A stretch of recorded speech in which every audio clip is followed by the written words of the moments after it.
Hello, everyone, and welcome to the Orange and Brown Talk podcast. I'm Dan Labbe with Kay Cabot, Ashley Bastock, and today we are going to do some Andrew Berry draft reviews. We're going to look at his third-round picks. Mary Kay, those are very important now for the Cleveland Browns as they don't have any first-rounders, and so to take a look at the third-round picks Andrew Berry has made in his 3 years as GM, kind of see, I figure we can talk about what's gone right, what's gone wrong with the pick. Do they still have a chance? Kind of go through some of these players that he's taken in the third round. And let's just go ahead and start with the 2020 draft. So there were 2 third-round picks in this draft. The first one was Jordan Elliott at number 88 overall. So, Mary Kay, when you look at Jordan Elliott, played a decent amount his first 2 years, but really took over as the starter at defensive tackle in year 3. Got talked up a ton in training camp leading up to the season. And then ultimately, here we are. The Browns are kind of looking for defensive tackles now. So where do you think the Jordan Elliott pick stands right now as of today? Well, we had heard from everyone, including Chris Kiffin, the former Browns defensive line coach, who is now the linebackers coach of the Texans, departed just this week.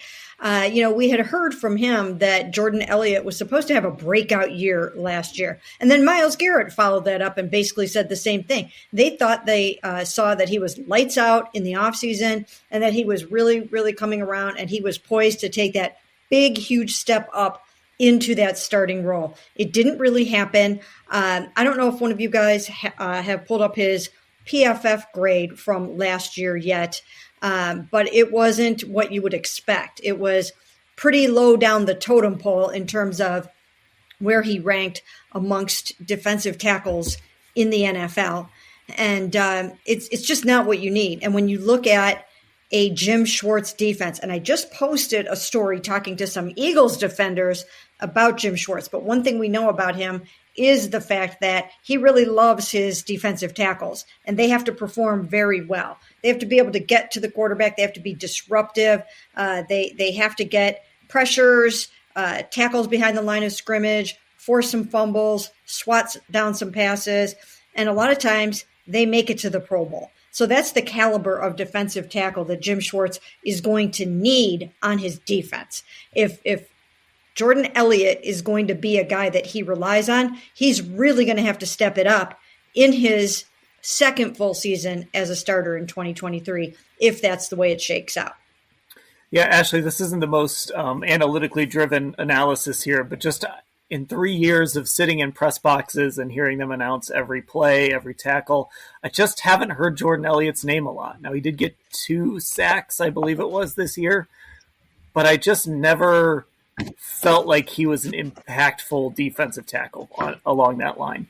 No, I mean, he really wasn't. There was really no one this year on that line that offered, that second level of production. They got that in 2021 from Jadeveon Clowney when he had 9 sacks. This year, Myles Garrett had 16 and Taven Bryan was number 2 with 2. So there was a huge drop-off this year.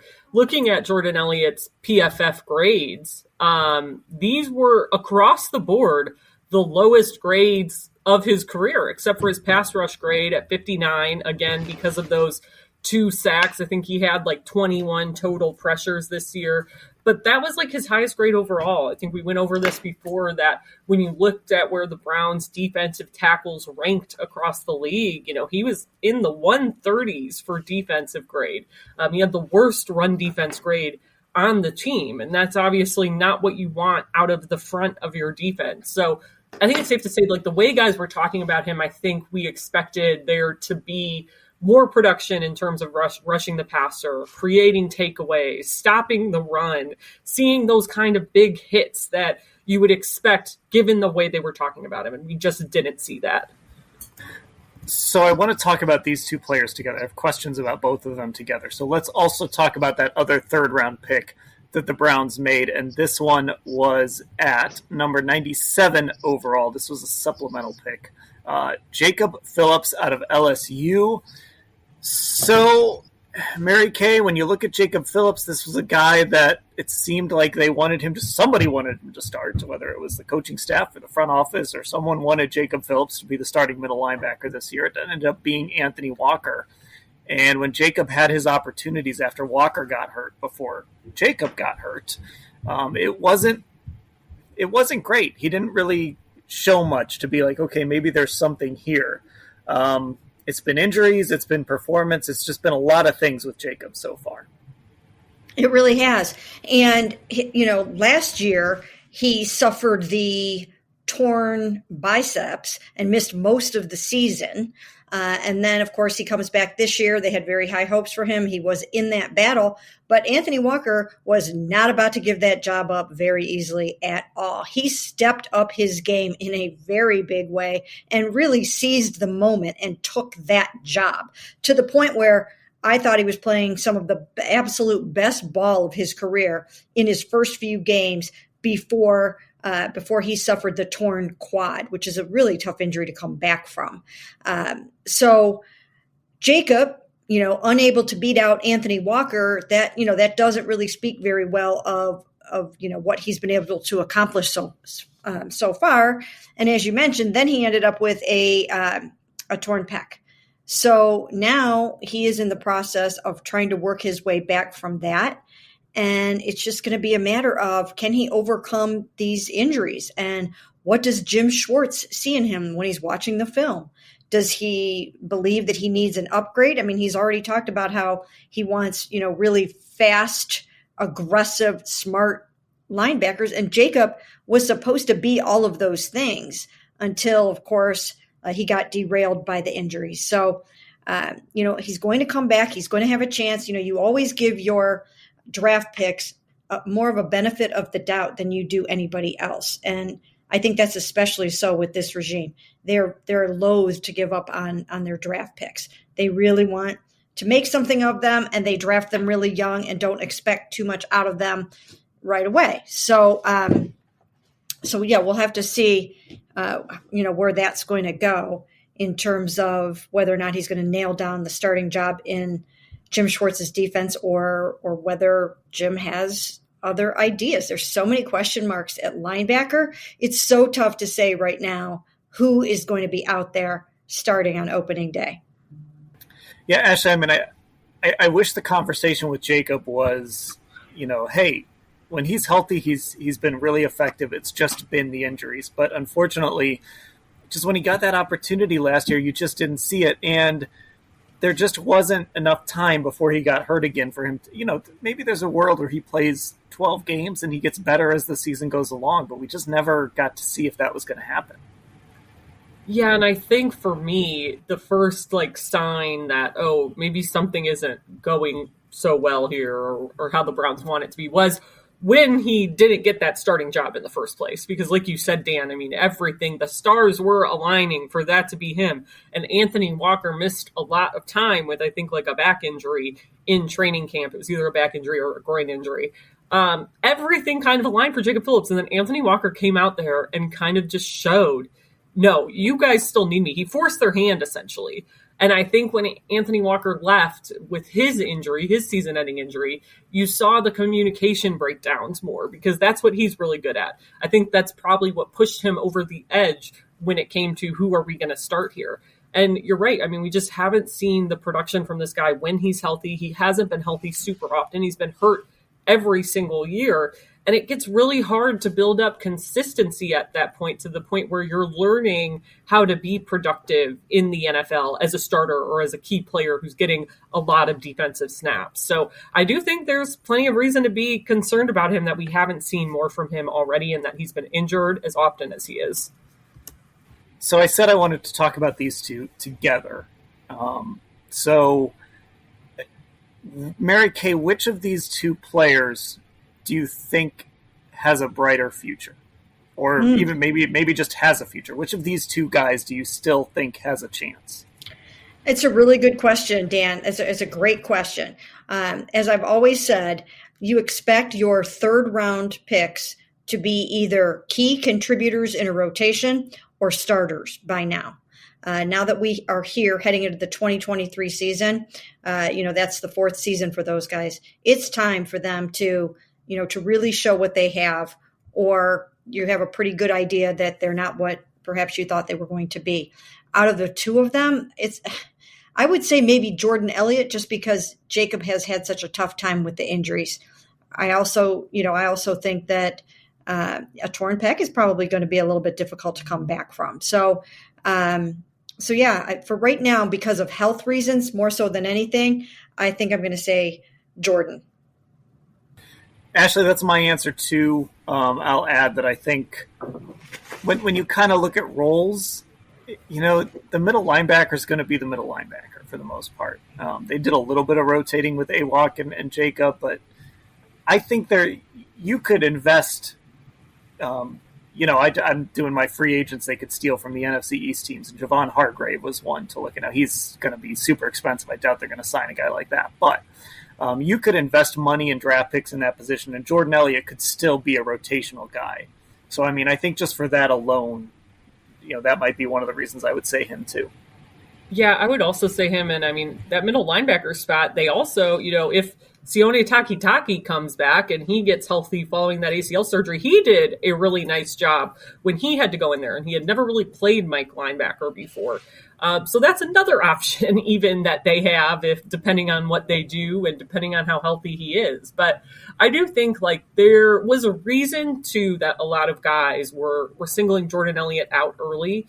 I'm not sure exactly what happened, that his production wasn't what we thought it was, but I think that alone is kind of promising to me, because I don't think recently that we've heard people talk about Jacob in quite the same way. So I do think those guys, like Myles Garrett especially, saw something. I think it's there. And I think if the Jim Schwartz defense looks like what we think it will, he could have more opportunities there, and maybe Jim Schwartz will help him level up his game as well. Yeah, Mary Kay, before we move on, I think that's one thing. These two positions in particular, but there's others too, are really hard to talk about because of Jim Schwartz. Like I said, I was working on those free agent posts, and there was a safety that I liked. And I said, this safety fits what the Browns look for. And then I realized, well, maybe this safety fits what the Browns look for. We don't know now because the defensive coordinator is different. So that also makes this a little more difficult. Maybe Jim Schwartz looks at Jordan Elliott and says, nah, I just don't like the body type or something. We just don't know how that's all going to play out yet. Well, yeah, we're going to have to see what he's looking for in his ideal defensive tackle. You bring up Javon Hargrave. I just so happened to have the opportunity to talk to him pretty much one-on-one at the Super Bowl. It was just old Javon and I kind of talking for a few minutes with each other. And I got to ask him 4 or 5 different questions about Jim Schwartz. He loved playing for him. As you mentioned, he's probably too expensive, a little too rich for the Browns' tastes, I would think. He's got a market value of about $20.1 million a year. And then, so over 3 years, which is, what Spot Rack is putting him as for market value, 3 years, $60.4 million. That's probably a lot more than the Browns want to pay. But you know what? We don't know that for sure. If they identify that he's what Jim Schwartz needs, then they'll be willing to pay that, and they'll move some other money around to get what they need to get out of him. And I know for a fact that Javon Hargrave would love to play for Jim Schwartz, the way he raved about him. When I point blank asked him, hey, would you like to be reunited with him? He just kind of laughed because, you can't really get into too much of that. But he raved and raved about him, talked about how Myles is going to love playing for him, as did the other guys. And he is absolutely somebody that I think personally that they should be targeting in free agency, not only just because of what he brings on the field, but because Jim Schwartz is going to need a couple of guys to implement his way. And I think that Javon would be the perfect guy to do that. Whether or not he sees some of that upside potential in Jordan Elliott, we'll have to see. But these guys, these guys all tell me, if you can't rush the passer, you don't really have much of a chance of being, a starter on this defensive line. Okay, let's take a break because we got a doozy of a pick to talk about coming up next here on the Orange and Brown Talk podcast. All right, welcome back to the Orange and Brown Talk podcast. I want to say this name. I don't want to say it too loud because I feel like if I say it too loud, somewhere Doug Lesmerises is going to be like, oh my God, they're talking about Anthony Schwartz, and he's going to jump on our Zoom call here and jump on the podcast unexpectedly. So Anthony Schwartz, your 2021 third-round draft pick, the only third-round draft pick of the Browns in 2021, 91 overall.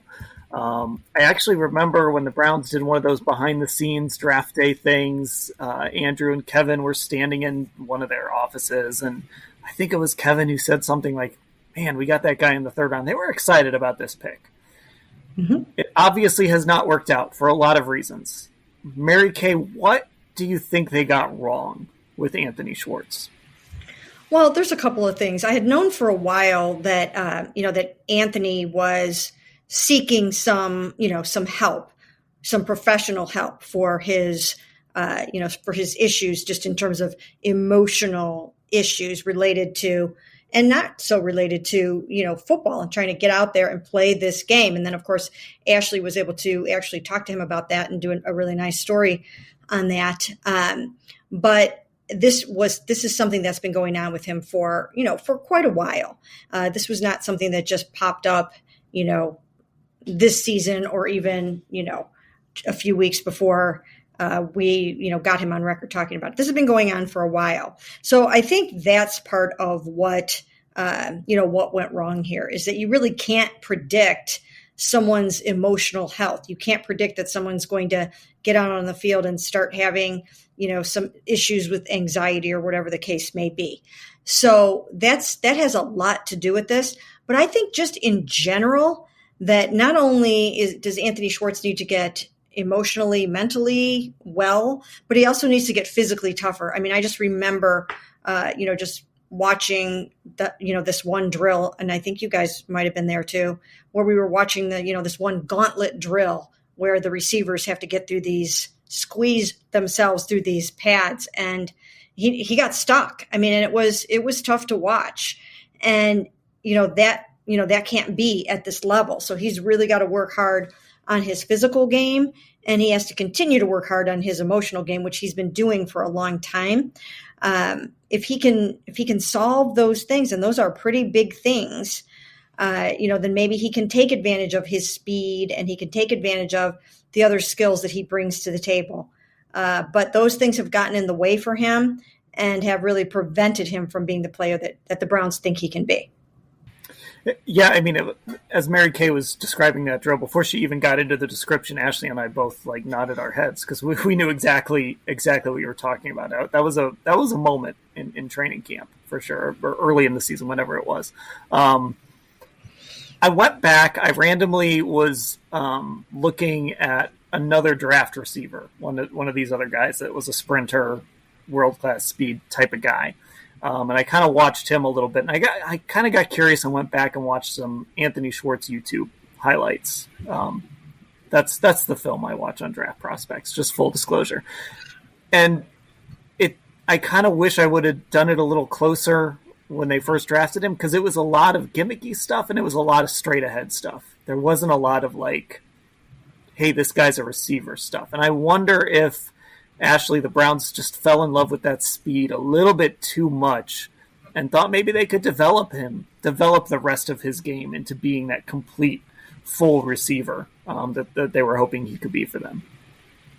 I think they fell in love with that. And then I remember, them talking at the combine last year. They were kind of going back to that draft and talked about how good Anthony Schwartz was during the Zoom interviews. I think they fell in love with the speed and the football IQ, the acumen, and assumed, like you said, Dan, we can develop the rest. And that hasn't happened, for various reasons that Mary Kay laid out. So I do think this was for them so far, unless there's some miraculous turnaround for Anthony Schwartz on the field, this is a classic case, I think, of them falling in love with the wrong things during the draft process and overestimating how much they can do to develop a guy once they have him in their building. I just think it was never really lined up, like you said, for him to be successful right away, given what they needed him to work on and develop. And I think he maybe didn't have that luxury early on, and he's had the injuries. Of course, like he missed all of training camp, his rookie year, and then he got hurt. I think like one of the first days of training camp this year, his knee missed some time again. Like he's been through a lot injury wise too, on top of the mental health, the anxiety struggles. So I do wonder if they just kind of focused in on the wrong parts during the draft process and overlooked some serious red flags. And he also got hurt early in his rookie year. Not like we're talking off-season program early. The little off-season program they had that year, he got hurt and he missed a good chunk of that soft tissue injury. I mean, the question, there is a bigger discussion here that we can save, going back to when Andrew was here with Sashi Brown, as to whether these guys actually can draft wide receivers or if that's a blind spot. But we'll save that one, even though that's a big thing to throw out there. But Mary Kay, is it over with Anthony Schwartz? I mean, is there still... I mean, he's going to be here. He's going to be on the roster. He's going to have a chance in training camp. I don't think they're going to just give up on the guy. I mean, is there still a chance that he could be a productive player for this team? We did ask wide receivers coach and passing game coordinator Chad O'Shea about that late in the season, and he said yes, he still thinks that he still believes in Anthony Schwartz. Of course, he's not going to sit up there and tell us that he doesn't believe in Anthony Schwartz anymore. But I think they would like this to still work out. Again, as we mentioned before, third-round picks are ones that you really want to be key contributors for you. I think we should also mention that on top of everything else, if you guys, of course, remember, I know you do, that he had the weight of the Baker Bros, as we like to call them, on his shoulders for, being involved in the injury, for stopping short on his route and being involved in the injury that that kind of hampered Baker Mayfield's rest of his season, with his shoulder injury, and one thing led to another, and Baker was gone. So I think, Anthony had the weight of the world on his shoulders with that too. That did not help matters. And I got to talk to him about that, so that was another time that he really opened up about what was a difficult time in his career. So he's got a lot on his plate, and he thinks a lot. He takes things very seriously. He's very hard on himself. If he can work through some of these issues, then maybe he has a chance. But I think the leash is getting shorter. They really need to upgrade their pass catching room, their receiver room, their tight end room. They need to supply Deshaun Watson with some better weapons. And I just don't know how much more time they're going to have to devote to this. Now, they can put him on the practice squad and let him develop. So it doesn't have to be goodbye, but I don't know if he's going to be, a key contributor anytime soon. Yeah, it does feel, Ashley, I think last year we all were in agreement that they were not going to, as that momentum was building, that they were not going to, that he was going to make the 53-man roster. I think we all agreed on that. But this year does sort of feel like the string is running out a little bit, and he's going to have to really, really earn that spot. Yeah, I mean, he just, again, kind of the way we talked about Jacob Phillips, where Jacob Phillips is a guy who, when he's been healthy, hasn't really performed or exceeded expectations. And I think Anthony's kind of the same way on the opposite side of the ball. And like you said, I think it's a problem when a guy's going into his third year, and we're still saying he's fast, but he needs to learn how to play receiver. That's a problem. That's something I think that should have been rectified when he was a rookie, or at least you made big steps towards rectifying that as an organization. So I really am curious. Like you said, I do think the leash is a lot shorter than it was going into the 2022 season, but that's the nature of the business. He's another year through his career, and yes, he had these problems, and mental health can be a very real, I think, issue that athletes have to deal with, but you got to find a way to deal with it and perform on the field if you want to be a key contributor in this offense. Okay, let's take one more break, and then I've got two questions here off of the 2022 NFL Draft third-round picks by Andrew Berry. And back on the Orange and Brown Talk podcast one more time, looking at Andrew Berry's third-round picks in 2022. Obviously, too early to judge these picks, whether they were hits or not, but you had Martin Emerson at number 68 overall, cornerback. You had Alex Wright, edge rusher, at number 78 overall. And then at number 99 overall, you had David Bell, the wide receiver out of Purdue. So, Mary Kay, which of those three players, we did the Who Needs to Step Up pod on Thursday. Which of these three players are you, I mean, you can answer that needs to step up, or are you most excited about? Like, who are you most optimistic about in that group? Right now, I would have to say Martin Emerson. I mean, I thought he exceeded expectations in his rookie year. The moment was not too big for him. We remember him breaking up that clutch pass to Mike Williams. He doesn't flinch. He's got a lot of confidence. He's got the requisite ability to shake off the last play, move on to the next play. He's got good length. He's got good size. Who doesn't want a cornerback that is that big and that physical that you could put up against these big receivers? Yet he's got, enough speed to deal with, some of the smaller, shiftier receivers. And that's where, the matchup game might come into play when they're doling out reps with Greg Newsome. I mean, maybe you can get him on, some of the faster outside receivers and have Martin do something else in those games as opposed to starting on the outside in those games. I don't know how they would divide that up. We are all going to be anxiously awaiting that, as we now know that Greg has made it very clear he doesn't want to play in the slot again. So that gives them three bona fide outside cornerbacks, which I know they think is a good problem to have. We'll see how they solve it. But Martin Emerson, I just thought he did a fantastic job in his rookie year for a third-round pick. I thought he played above his draft status, and I expect him to take another step up in year two. So Martin is a quiet guy, and one of my favorite moments from him was after a game this year. It might have been the Bucs game, I can't remember. But Ashley, you and I were talking to him after the game, and one of us asked him, like, are you tired of getting targeted? It was something like that. Are you tired of getting picked on or whatever? And he kind of smiled a little bit and said something like, I kind of hope they keep targeting me. It was something along those lines. It was really it was a moment where, again, a real quiet guy, he's not going to say a lot, but you just sort of got a glimpse into that sort of swagger or cockiness or whatever you want to call it that he has.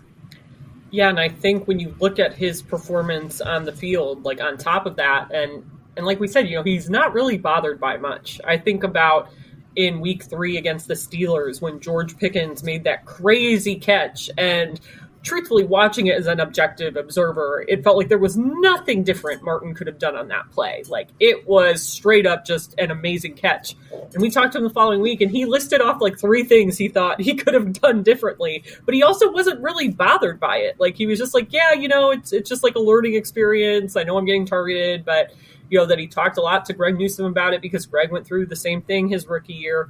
And I just think physically his length is a real problem for these teams. And we knew that they kind of felt like that after they drafted him. But he can be really disruptive even up further towards the line of scrimmage from the jump of a guy's route because of how long he is. So I do think that's like somewhat of an X factor he has on this team because he does have more length than like Denzel Ward or Greg Newsome. He's taller. So all of those things, I think, are what led to this kind of rookie year that not a lot of people may have seen coming, given where he went to school, what he did in college, where he was drafted. Okay, so Mary Kay, of the other two, David Bell and Alex Wright, who do the Browns need most? Here we go. This is that Thursday pod all over again. Who do the Browns need most of those two to take a big step forward next season? Once again, good question with a very, very difficult answer to it, because if you're relying on David Bell to be your third receiver and your slot receiver on the inside, you've got to step it up and you've got to be great. You want that player to be catching 50 some passes or more and making a tremendous impact. So they need that from him. And then depending on what they do in free agency in the draft, you're going to need some sacks out of Alex Wright. So it's almost 6 of one, half a dozen of the other in terms of who you would need to step up more. But I guess for purposes of this conversation, if you are going to make me pick one, and I think that's what you're doing, I think I'm going to go absolutely making you pick one.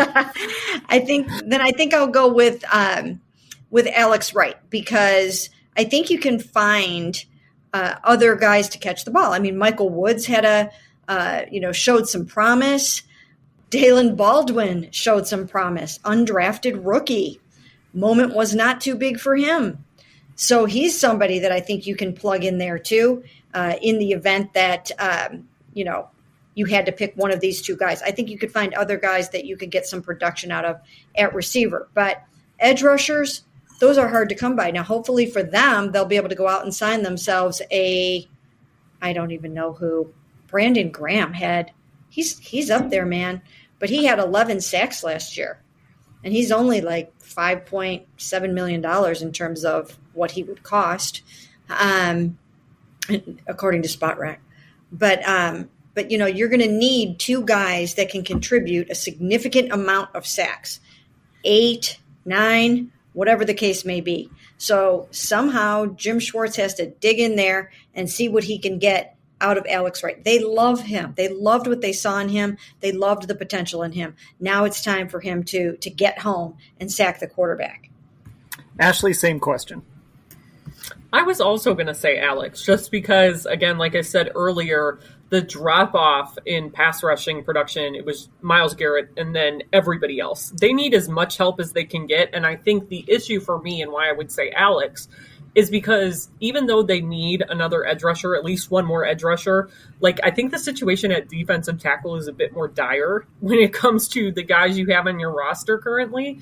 So it would just go a long way, I think, if Alex Wright can figure out, kind of unlock that ability to get to quarterbacks at the NFL level. And I already think the one thing he does really well is kind of having that ball awareness along the line, that he's able to get those batted passes. He led the team. He was towards the top of the league, actually, I think, in getting those among defensive linemen this year. So I just think the production from him would go a lot further than increased production from David Bell, which would also be nice. But I think that they know there needs to be some help in that receiver room. So I'm assuming they're going to add somebody there that is just kind of going to do some things that David Bell doesn't. That's probably going to be a little speedier than David Bell is. So I would go with Alex right here too.